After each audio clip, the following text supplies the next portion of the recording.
Everybody ready? Ready? Yeah. All right, listen. It's your weekend show. Quiet, numbskulls, I'm broadcasting. With Bob Biermann. It's great.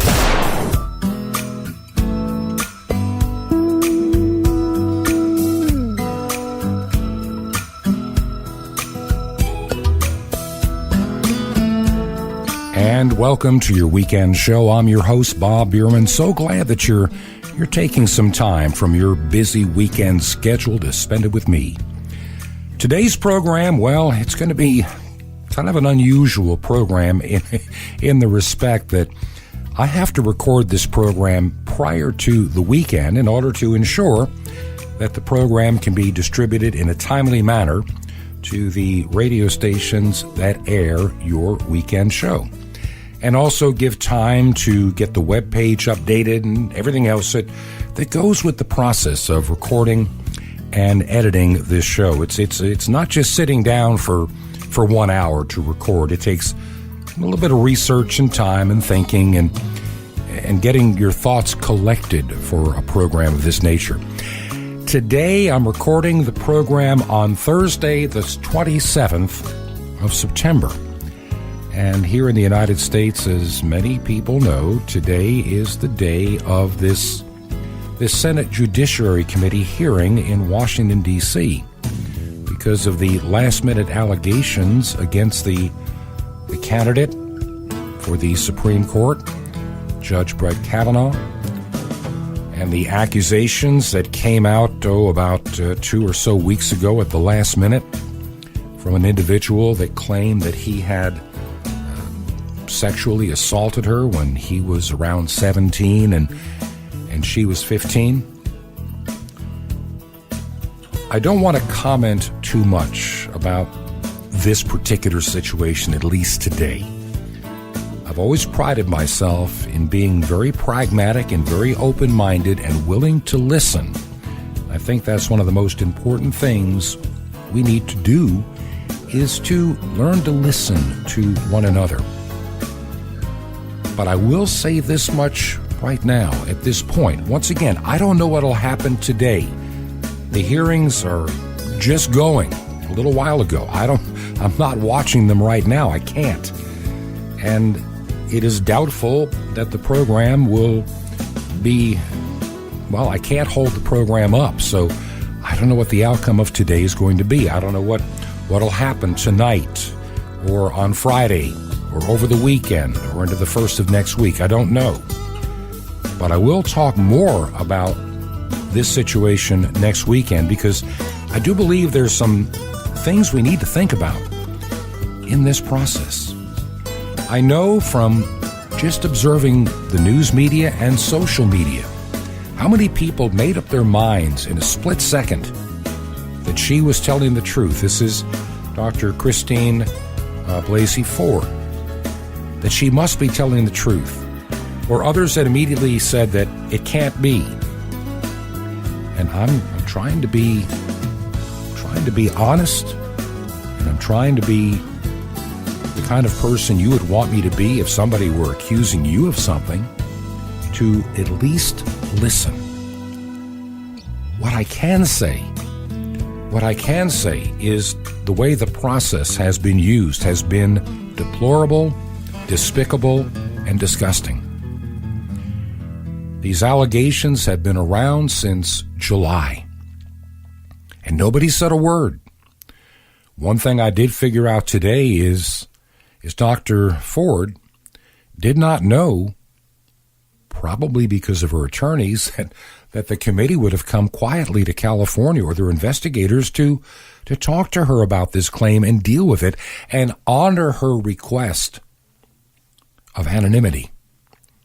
But somebody, for political purposes, thought it was more important to breach that promise and lie to her and put her in the position she is today of having to sit in the most uncomfortable position of her life in front of multiplied millions of people on camera talking about an incident that in her heart she truly believes. Now, whether the incident is true or not, I cannot tell you. I don't know. I was not there. You were not there. But she believes it. And I will add just a few things, having dealt with this in my ministry, and even, sadly, to members of my extended family. I understand what people go through. And as much as she is committed 100% in her mind, this is what happened, doesn't necessarily make it so. Does that mean I'm saying she's lying? No. I believe that she firmly believes something happened. Only time will tell. Not an investigation by the FBI. It's not even in their purview. Only time will tell, and a little bit of research may finally bring this nightmare for Dr. Ford and everybody else involved in the country to an end. What I do find troubling about all of this is that there were those on the Senate Judiciary Committee that knew about this, talked about it amongst themselves as a way to ambush and to derail the process for a political gain. And it didn't matter who they damaged in the process. Dr. Ford was a pawn, basically collateral damage in a greater good. You know, back in the early 20th century, the forces that eventually took over the Soviet Union had a philosophy of the ends will always justify the means. In other words, it doesn't matter who gets hurt. There's a greater good and there's going to be collateral damage. Sorry, too bad. Sorry, Professor Ford, that instead of dealing with this the way it could have been dealt with in a more private and probably safer and easier environment, the handlers you chose that were activist attorneys, those you trusted, took advantage of you. They would take advantage of anybody for political gain. This whole theater has nothing to do with the truth, but to derail a Supreme Court nomination until after an election.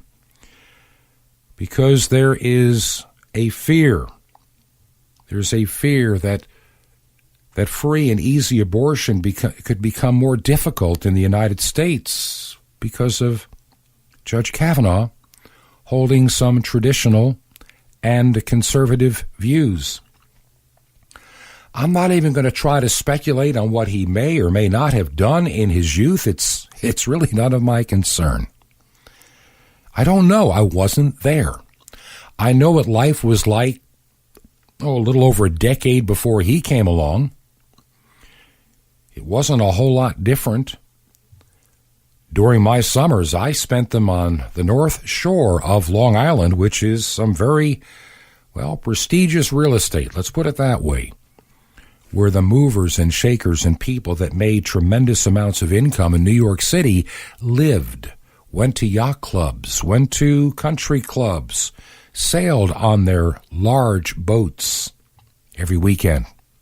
So I understand the context of that kind of environment more than you will ever know. And I find a lot of how it is portrayed in the media today almost like the movie Ferris Bueller's Day Off or Animal House or Caddyshack or whatever the movies of that time were. Movies are entertainment and they're over the top. And I'm having a hard time in my mind believing for even a minute that all these young people had so much time on their hands all throughout the school year and summer to be 15, 16, 17 years of age and drunk all the time. How did they maintain their grade point average to get into some very competitive at the time Ivy League schools to where they would go to college and keep incredibly good grades? I've been to college. It takes a tremendous amount of work, and you don't graduate college at the top of your class when you're drunk and partying all the time. So some of the things that have been portrayed and the way it's being seen, and don't don't think I'm trying to be defensive or offensive to one side or the other. I am just so tired of the way this has been portrayed and the abuse of a process that has been around for over 42 years now, has been abused terribly, horribly. And for what purpose? And for what purpose? It divides our nation more than it needs to be divided. And that, my friend, is what's really troubling me today, and that's what I want to focus on. I'm going to put aside this particular hearing and how we got there. Obviously, the process was misused and abused, is all I can say. There's been grandstanding. There have been things said that make me ashamed of some of the people that walk around in what should be one of the most prestigious legislative bodies in our country, the Senate, the United States Senate. I'm beginning to think, allow me to put on my opinion hat for a moment. About 100 years ago, somebody decided we should directly elect senators. They used to be appointed by the states, so states would have a voice. The Constitution was amended and allowed senators to be directly elected, which I think puts too much power into the hands of that body of 100 men and women.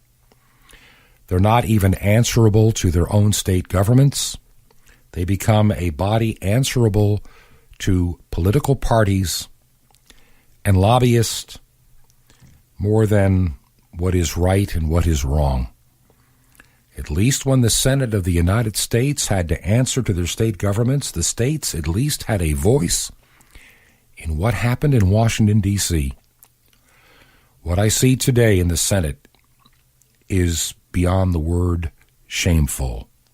Beyond the word shameful. And I'm sorry to have to put it that way, but unfortunately that is the gospel truth. Okay, so what am I afraid of today? What's bothering me? What's really on my mind besides this hearing? It's where our nation has been going for a number of years. And don't think it just happened yesterday or last year or in the last 2 years.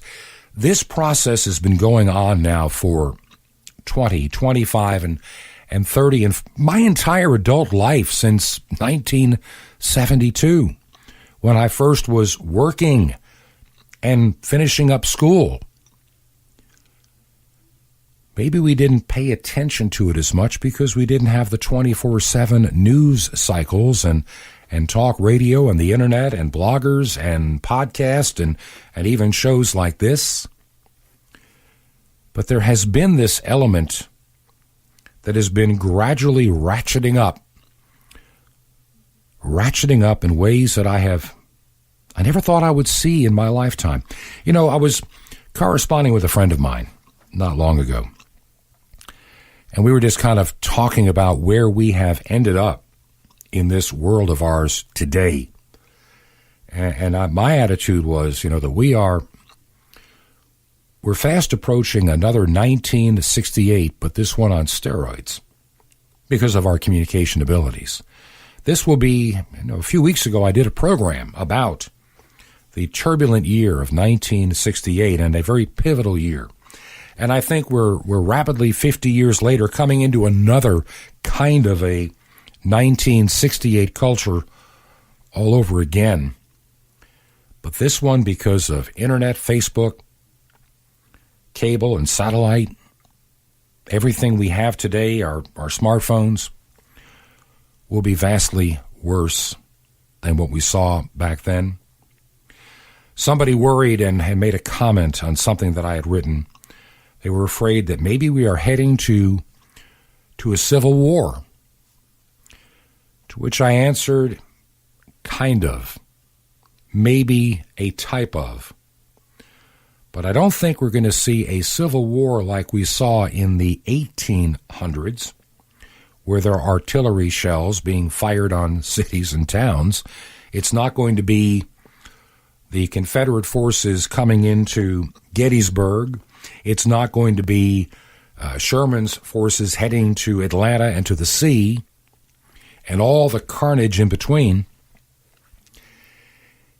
It's going to be what I call the Uncivil War. And I'm going to talk about that today on the program. Man, I've gone for quite a long time here at the beginning of your weekend show. If you are a new listener to the program, and by the way, I have been told this program will be aired this weekend on WINB. They're going to be using their DRM. That's a digital format that beams to Western Europe and North Africa. And from what I've been told, the program is going to be airing on 15670, and I'm not exactly precisely sure of the time, but it should be on, if I'm not mistaken, 15670 kilohertz. If you're listening on WINB, welcome, and I would love to hear from you if you'll take the time to visit our website. The website is yourweekendshow.com. That is yourweekendshow.com, yourweekendshow.com. I would love to hear from you today if you'll take the time to visit. You can send me an email directly. By the way, any email that's sent to bob@yourweekendshow.com, that is bob@yourweekendshow.com, just so you know for yourself, they come directly to me. They're not screened by anybody else, and you can share your thoughts with me. And if you want me to keep it quiet, I, unlike the Senate of the United States, or certain ones anyway, I will honor your wish to remain anonymous. I don't do that. That's not what I've ever done in all my years in radio and ministry and anything else that I've been involved with. You want to keep it quiet and just share a few thoughts, or share some thoughts, but you don't want to be named, I'll be more than happy to do that. And I would love to hear from you if you're listening on WINB. Of course, many people listen each week on WRMI out of Okeechobee, Florida. And I can't even begin to keep track of the number of frequencies. I think one of the primary ones is 9395 kilohertz. I think also 9455 kilohertz and 5950 and 7780. I'm having a hard time, or maybe even 5850 kilohertz. A number of frequencies on WRMI. And if you're listening, I want to thank you for being a regular listener. If you've been listening before to your weekend show. We are also heard on several domestic radio stations. One comes to mind, WZLA, which is in Abbeville, South Carolina. And I've heard from some people on FM 92.9, commonly known as Z93. I had the privilege of being the engineer to put that station on the air way back. I think it was 1989. So it's coming up on what? Or was it 88 or 89? Somewhere in there. That I powered that station up for Shelley Reed and his family way back when, and I plan on visiting Abbeville sometime very, very soon. Also, we are heard each week on The Voice of Hope from Zambia, Africa, 2 different frequencies covering virtually the entire continent. Hopefully, and we are praying for the ability in the not-too-distant future to be on KVOH, the Voice of Hope facility coming from Los Angeles, California. I know that they're working on another transmitter that they'll be using, and I'm just hoping and praying that they get that job done, and maybe you'll look up the Voice of Hope, Strategic Communications, and perhaps consider giving them a gift, a love gift this week. A little something. They have an opportunity right now, which is just amazing to see how things can happen in this world.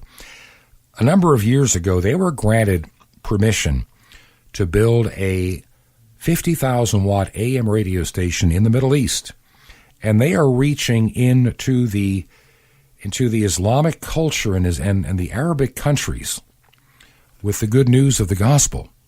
And they do it day in and day out, and they have just had incredible results. They have been authorized shortwave frequencies to reach now into Iran and to share that good news. And I think that no matter what your feelings are toward a government and country like Iran, what was that hymn or what was that song that was sung ages ago by, you remember who I'm talking about, Ray Stevens, Jesus loves the little children, all the children of the world. Maybe we should realize that God God's mercy and grace are needed there desperately as well. So remember the voice of hope. Also, we are on in the Caribbean on a radio station there, and that is Praise FM, and 93.7, Praise 93.7 FM. Hope I got it right. And I don't have my list in front of me, but I want to thank them for airing the program in Nevis, on the island in the nation of St. Kitts and Nevis. And I would love to hear from you if you're listening to that facility.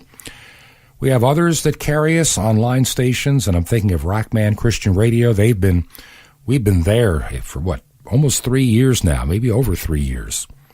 And they're just a wonderful ministry, and pray for them and consider giving them your support. Once again, this is your weekend show, and I'm your host, Bob Biermann. Like I say, just a lot on my mind, and I keep thinking about how the culture had become so angry in 1968, and how angry we are becoming now in the year of 2018. Look around me, I can see my life before me, running rings around the way it used to be. I am older now, I have more than what I wanted, but I wish that I had started long before I did. And there's so much time to make up everywhere you turn, time we have wasted on the way. So much water moving underneath the bridge. Let the water come and carry us away.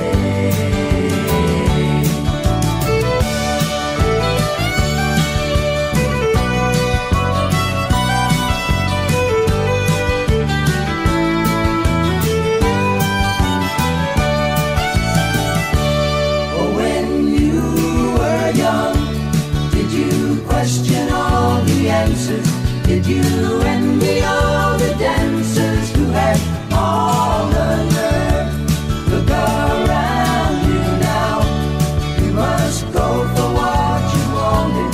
Look at all my friends who did and got what they deserve.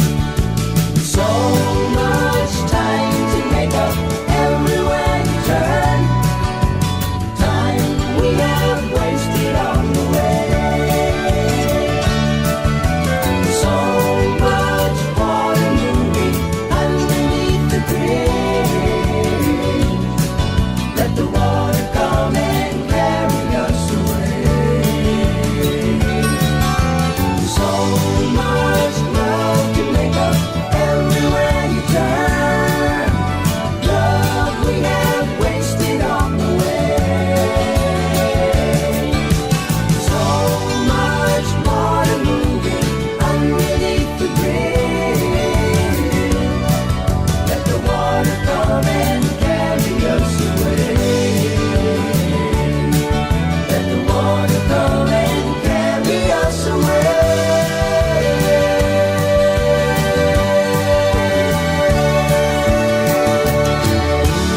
And welcome back to your weekend show. I'm your host, Bob Biermann. So glad you're spending some time with me this weekend here on the program. As I told you at the top of the show about 25 minutes ago, I record this program before the weekend. I have to, in order to make sure that it gets to the radio stations around the world now that do air the program. So I waited a little later in the week than normal. Today is Thursday as I'm recording it, the 27th, and the program is airing pretty much on the weekend and into the next part of the week on a number of different international radio stations. And I wanted to wait to kind of see how things were playing out in a major item occurring here in the United States, and that is the Supreme Court Justice nomination. Now, regardless of what you may or may not have heard, it's a mess. It is an outright mess, the type that I've never seen before in my life. I've lived long enough. I've been through several of these that I've seen and read about and even saw a little bit on TV. But I have never in my life seen what I'm seeing today. I know that back in the 1980s, Judge Bork was just eviscerated because of his conservative views by none other than Ted Kennedy himself, who predicted that he would cause terrible things to happen and get rid of abortion and roll back civil rights and all this other nonsense. And the same happened to Clarence Thomas with accusations, whether credible or not. It seems that we have moved away from being statesmen to being combative, combatants in a war. There used to be a time, and it wasn't that many years ago, that we were more united. Even in 1968, 50 years ago, a pivotal year, Robert Kennedy was assassinated. Martin Luther King Jr. was assassinated. There were riots all over the United States. But as a country, in spite of things like the Vietnam War, we were still more united as a country than we are today. We weren't as disjointed and hateful to each other as we are today. And that's so sad. Even decent people can agree to disagree on certain things without being disagreeable. And today, with the power of Facebook and Twitter and everything else, we become rabid animals just chasing down each other with vitriol and hatred like I've never experienced before in my life. I'm thinking right now, and I'm not going to name any names, but I had a number of people that I considered friends for 10, 15, 20, even 30 years. 30-year friendships that because of politics, suddenly they unfriend you, call you names. And of all the people in the world that should know the character of anybody and an individual, they should, but they're so blinded by the ideology that the humanness is gone. As I said to you before, that I had an email and saw a comment from a good friend of mine that wondered, with all this going on in the world today, in the United States, we're on the verge of a civil war. And I said, well, yeah, kind of, but more like an uncivil war.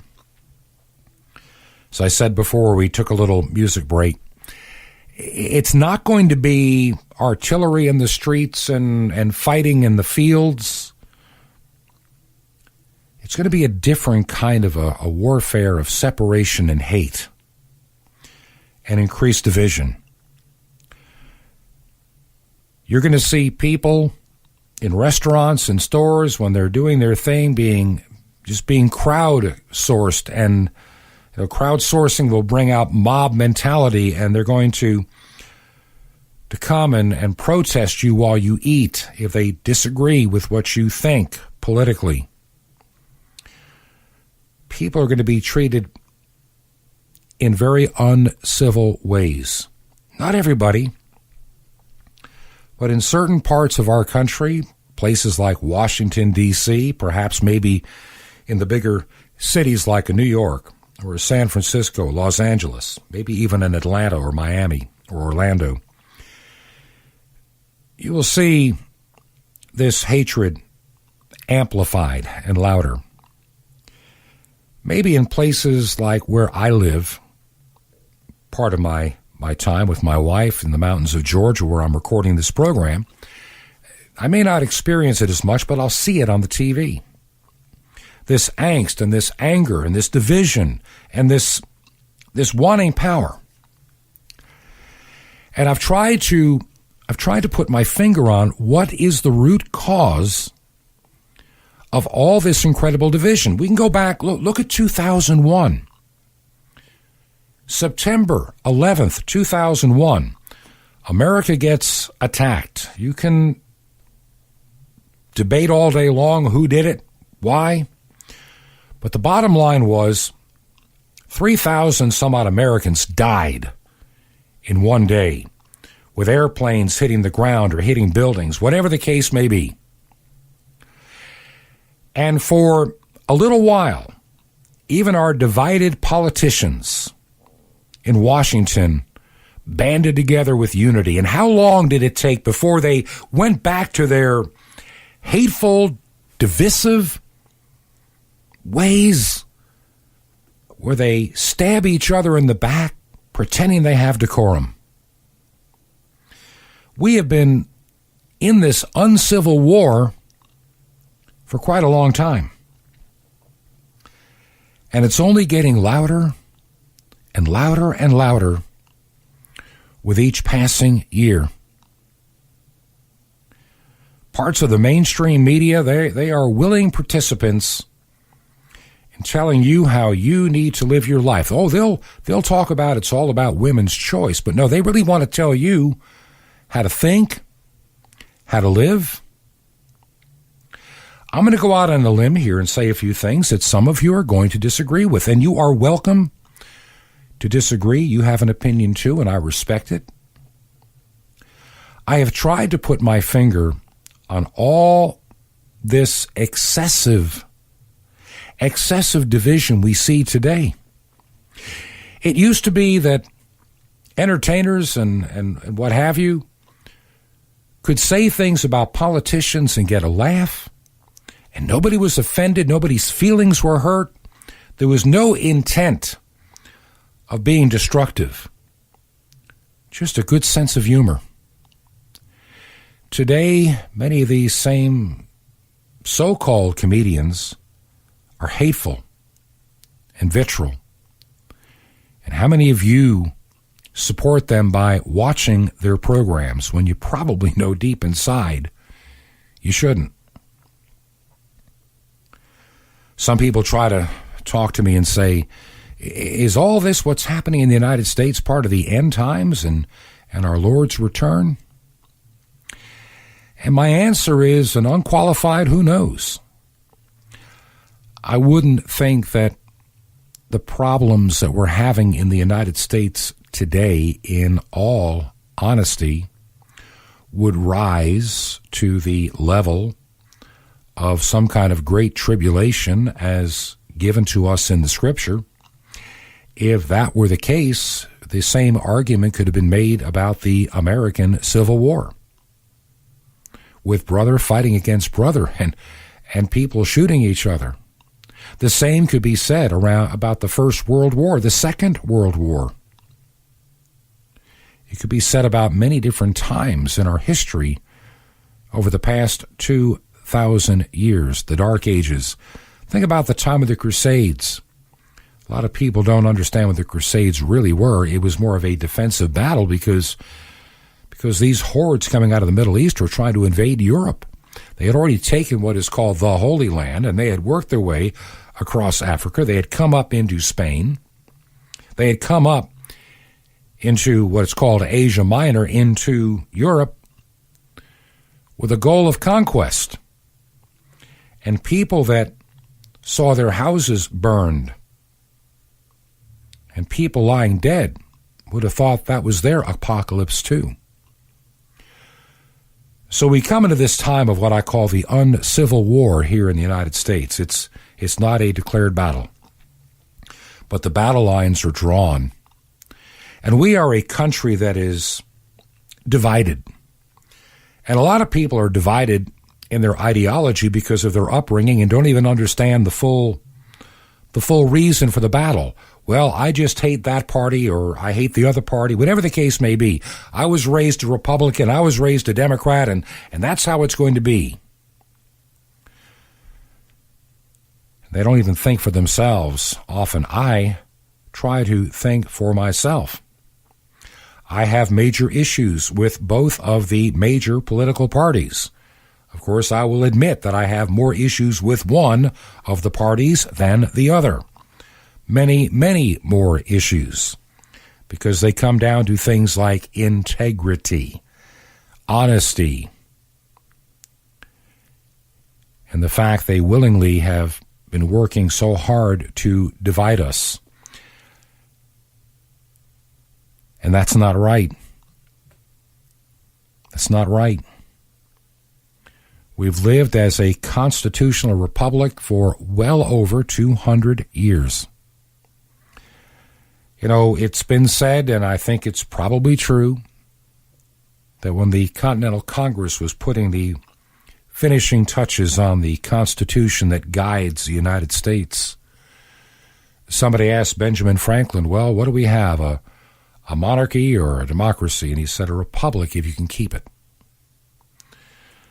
Well, we've managed to keep it this long, but even I wonder how long we can keep this nation glued together when we are constantly ginning up hatred and anger and angst one toward another, where people can't even go into a restaurant without being attacked. And what's even more despicable are politicians that incite such bad behavior. And if you see anybody from that cabinet in a restaurant, in a department store, at a gasoline station, you get out and you create a crowd. And you push back on them. And you tell them they're not welcome anymore, anywhere. That is Maxine Waters, a congresswoman from California that serves in the United States Congress, telling her supporters to harass those to whom you disagree with in the restaurants, in the stores, the gas stations. You know, what concerns me, though there is some lip service from their side to quell the noise, they don't really want it quelled too much. They want to be on record quietly or publicly denouncing it while quietly egging it on. And apparently, even as the leadership says, we really don't believe in that, then people go to restaurants and face things because of their political beliefs and because of where they work with their families. It's not like you're dealing with somebody in the context of their work. In their private time with their families, you're getting into people's faces and you're putting them in danger like this. We believe survivors. Senator, I have a right to know what your position is on Brett Kavanaugh. Mayor Nielsen, how dare you spend your evening here eating dinner as you're complicit in the separation and deportation of over 10,000 children separated from their parents. I remember growing up, I never thought I would see a day where people would be harassed having dinner because of their political point of views and being threatened in such a horrific manner as we're seeing today. That's why what I call happening to America is not the Civil War, it's the Uncivil War. It's the amount of incivility we are willing to cast upon those to whom we disagree, to make a mockery and a sham of our way of doing business, to take away the sanctity of hearings and turn them into freak shows. And that's exactly what happened at the beginning of the Kavanaugh hearings. As I'm telling you today, I'm recording this program on Thursday, the 27th, so I don't even know how this special hearing with Dr. Ford and Judge Kavanaugh will come out and what the result will be. I won't have any way to do that before this weekend's program. I can only share with you what is on my heart and my mind today as I see my nation rapidly coming to a place I don't want it to be. Some may say, well, that's because of the president, that's because of this, that's because... We've allowed ourselves to do it. Don't blame anybody but yourself for the mess we've gotten ourselves into. and maybe those you've supported and not made clear that you don't appreciate the rhetoric that we're seeing today. I'm afraid a lot of it that's going to bring us to this uncivil war. And what I'm afraid at in this uncivil war, at some point, there's no doubt in my mind, there is some point that somebody is going to get hurt. I think of how the hearing started back in early September, the first day of the hearings before the Senate Judiciary Committee aired on television. My wife and I, being semi-retired, we actually had the opportunity to watch, not just be told what to think from any TV show. We watched it. And as the hearings opened and people are interrupting the hearings, I'm saying even senators interrupting each other, making a mockery of decorum and embarrassing themselves in such a horrible way. How could they possibly do what they did in good conscience? And the worst part, the alleged allegation against Judge Kavanaugh from Dr. Christine Blasey Ford was sitting in the desk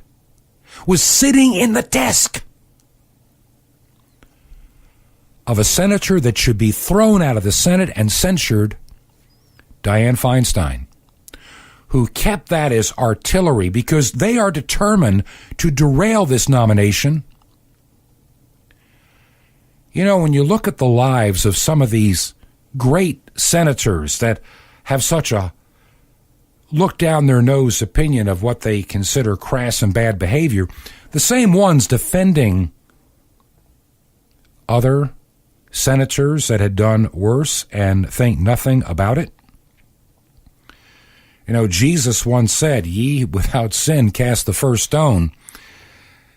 These are the people that really had no business casting any stones about what may or may not have happened in what we believe, or what Dr. Ford believes, was 1982, when Brett Kavanaugh was 17 and she was 15, with no cooperation. I'm not trying to defend or criticize either one. We don't know. But we've put the nation through such a mess because somebody wanted to take advantage of somebody and use somebody. Poor Dr. Ford. I really believe she believes this happened. Whether it did or didn't, I don't know. I wasn't there. You were not there. But the Democrats she trusted to keep her name out of it, well, they broke their promise. They deceived her. They used her. Activist lawyers have used her to watch her on television. You know something I watched? Maybe you didn't, but I did. I actually felt sorry for her because you could realize with the questions being asked, she was kept in a bubble and didn't know. I can't tell you what did or did not happen, but I do know when that Senate hearing opened and the orchestrated move for adjournment and protest, move for an adjournment, and immediately the protesters kicked in on cue, it had to make me wonder. Well, Mr. Chairman, I therefore move to adjourn this hearing. Okay. This is a mockery and a travesty of justice. This is a travesty of justice. We will not go back. Cancel Brett Kavanaugh. Adjourn the hearing.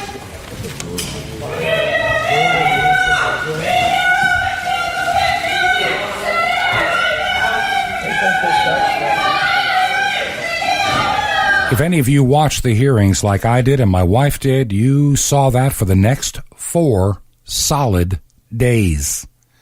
Hours and hours of testimony interrupted. And how they allowed the interruptions in a hearing setting. You know, there's a time and place for everything.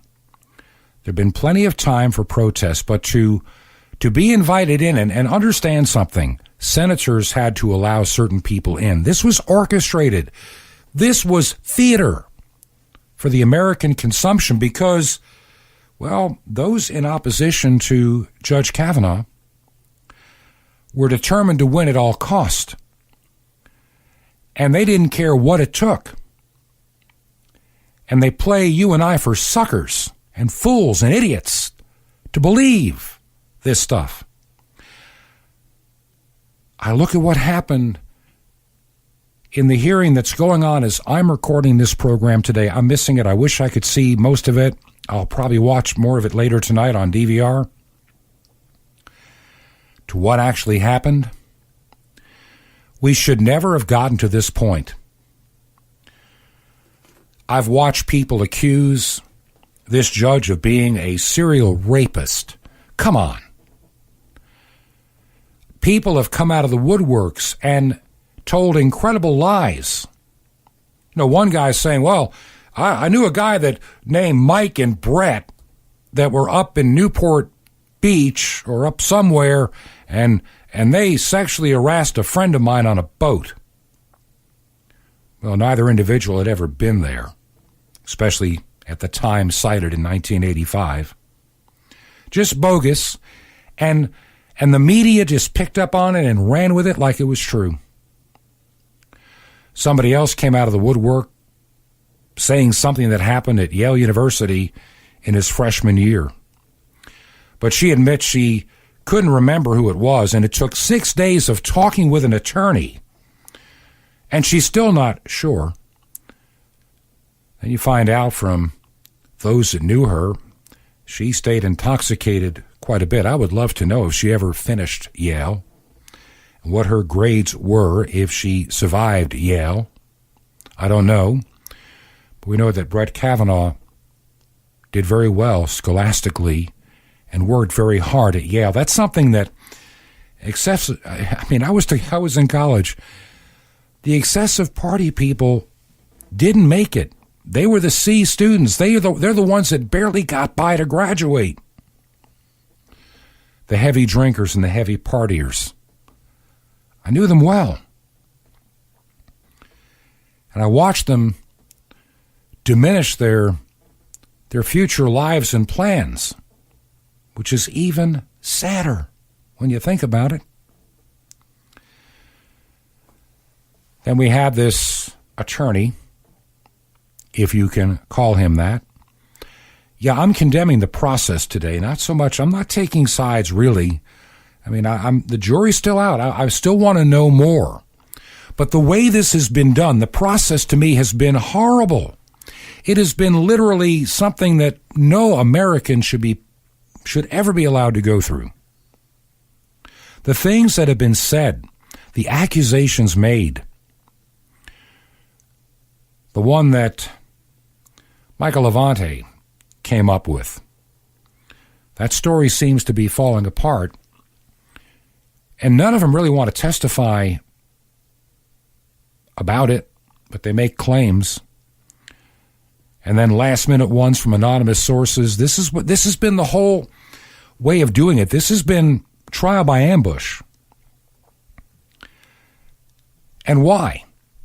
Is it because the Democrats on that committee, and I promised myself I was not going to get into too much of a discussion on this, but I hear I am doing it anyway. Is it because they are worried about his behavior from when he was in high school? Maybe his first year of college, and all of this unsubstantiated when virtually most of them have situations in their lives vastly worse? No. It's all about power and one thing. And one thing only. All of this theater, all of this angst, anger, in your face, trial by ambush, accusations, the theater and the spectacle you see on television is all about one thing and one thing only. And we'll get to that one thing. I think most of you can guess it. We're going to get to that one thing in just a moment. Like I say, we are heading toward another 1968, but this one on steroids, this one with Instagram, this one with Facebook, this one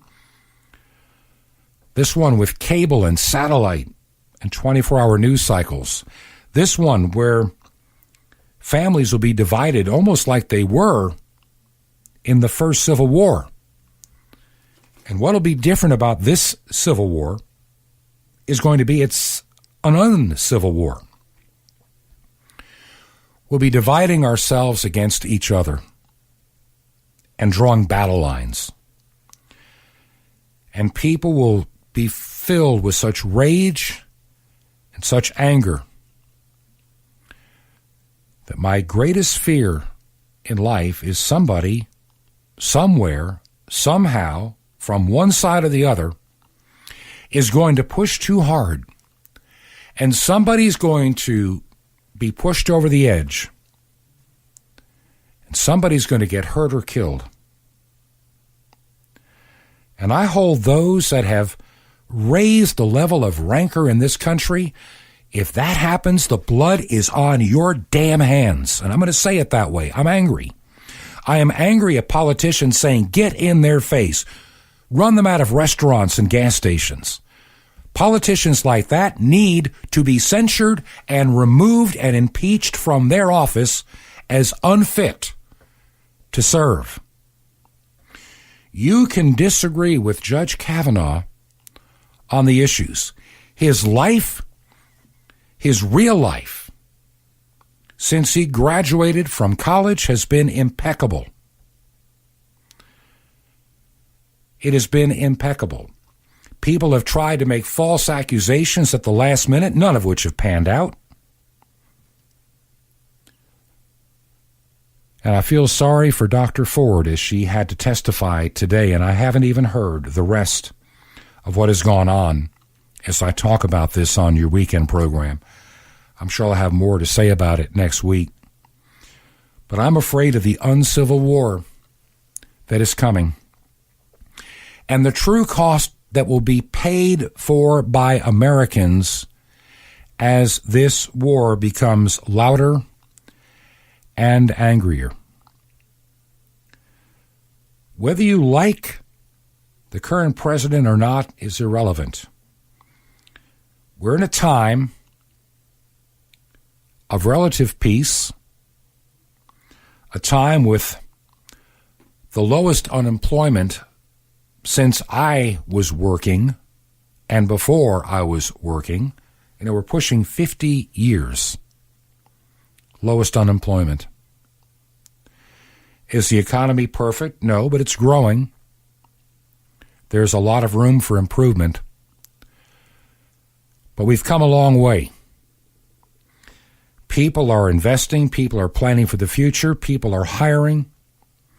People just want to live their lives in peace and not be drug into this kabuki theater of our federal government. Yet battle lines are being drawn, and you're being almost demanded every day on Facebook to choose sides. I choose a side. That's being a citizen of this nation that I was blessed to be born in and to live in. It has been far from perfect in my lifetime and always will be far from perfect. But I try to do my part in my place to do what is right. And I'm afraid that those that are craving for power and are mostly concerned about one issue, that issue has been the bane of our existence for 45 years. 45 years. And it's bringing us to the battle lines of the uncivil war completely being drawn. Robert Bork's America is a land in which women would be forced into back alley abortions. There you have it. Since the 1980s, every Supreme Court battle has really been about one issue, the issue of abortion, the taking of a human life in the womb. It's not been about any other great platitude, as you're often told, But even in the hearings that I watched, it was always about the woman's right to choose. The woman's right to choose. Would you affect the decision of Roe versus Wade? It always comes down to that one item. You want to know something? Had Brett Kavanaugh somehow been pro-choice, the behavior he's alleged to have done wouldn't have mattered. It's all about power and that one issue. That one issue. I call that the spirit of Moloch issue. The spirit of Moloch, an ancient god that required infant sacrifice from his followers for them to ever have prosperity. We are heading for the Uncivil War pushed by the spirit, the true spirit of Moloch. Please allow me to introduce myself. I'm a man of wealth and taste.